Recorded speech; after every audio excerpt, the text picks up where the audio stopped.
Hey guys, John Rettinger from Techno Buffalo here with a full review for you of the LG Expo for AT&T Wireless. This phone is going to run you $199.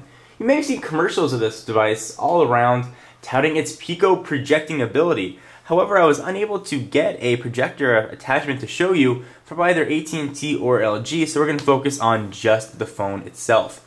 It's running Windows Mobile 6.5 or Windows Phone. It's got a 3.2-inch resistive display, which has a resolution of 480 by 800 and can show 16 million colors. It's got a 1500 milliamp hour battery, which is more than substantial to get through a day with heavy usage. Weighs about 4.46 ounces, and it only has 512 megabytes of internal memory, but of course you can expand that up to 16 with a micro SD card. What makes this phone unique is it's one of the few on the market that's running the Qualcomm Snapdragon processor, meaning it's got a full gigahertz powering it. Windows Mobile or Windows Mobile 6.5 here is a bit of a resource hog because you don't see the speed as much on the Expo as you do on other Snapdragon devices like, for example, the Nexus 1. So before we get into all the software and finish talking about the hardware, let's talk about how this thing works as a phone. That's always sort of the first point that I mention when I do a phone review. And I can tell you that from a phone standpoint, phone call quality was quite good. I heard no white noise or static on my end. Callers heard no white noise or static on their end. It's able to pick up a signal very strongly. Some areas where on other test devices I might only have 2 or 3 bars of 3G. This would pick up 4 or 5, so the radio that LG put in here is very strong. And that's important if you're in fringe 3G areas or fringe edge areas. You really want to make sure you've got the strongest device possible to get whatever reception you may be able to. So if you're using it just as a phone, you're going to not be disappointed. So the touch screen here, in this case the 3.2-inch resistive screen, it's a bit squishier than I would have liked. For those of you that don't know, resistive touch screens work by making contact between 2 pieces of film. That's why I sometimes have a squishy feel, but this one, much squishier than ordinarily I found on some touchscreen devices. Not the biggest fan of the screen here. So it does come with a stock build of Windows Mobile 6.5. It also comes with sort of an LG skin, which I've got right here. You've seen Windows Mobile 6.5 plenty of times. You can pull up an LG menu icon, and you can scroll through these rotating menus to get to where you want to go. You also, from the home screen, have access to this cube, which you can scroll through. You can add some favorites, scroll back,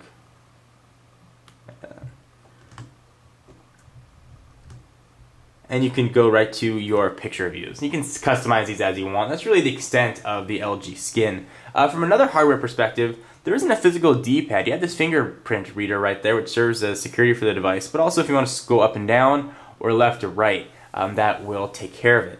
From the rest of the hardware buttons, you only have a send and end key and a back button. On the left side, you've got just your volume rocker.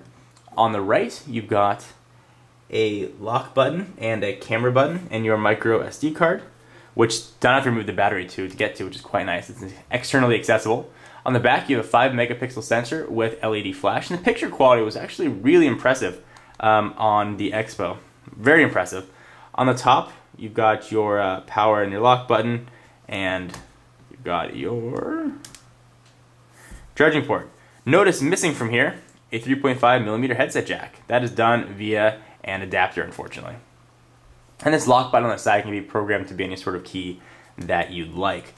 So one of the other advantages of the LG Expo is the slide-out keyboard. That's sort of a big thing for a lot of people when you saw the screen reorient itself here. The keyboard on first blush felt very nice, and the more I used it, sort of gradually my opinion changed. When you run your fingers over it, see if you can hear this. It's the noise the keys make when you move it, but it almost feels like you're crumpling a piece of plastic. And that noise, I didn't think it was going to bother me, but it became quite annoying as you type on this for a little while. The keys are flat, with no space between them. So it's a little bit hard to feel where you're typing. The keyboard is by no means bad. It's certainly better than having, say, an imperfect on-screen keyboard. But it's certainly not the best. As far as AT&T's offerings, you can look at, say, their HTC Touch Pro 2, which has a much better physical keyboard, probably one of the best on the market. So this one, it's average at best. It's definitely usable if you require a physical keyboard. You won't be disappointed, but be aware of that noise. It can get a little loud. You start playing music on it.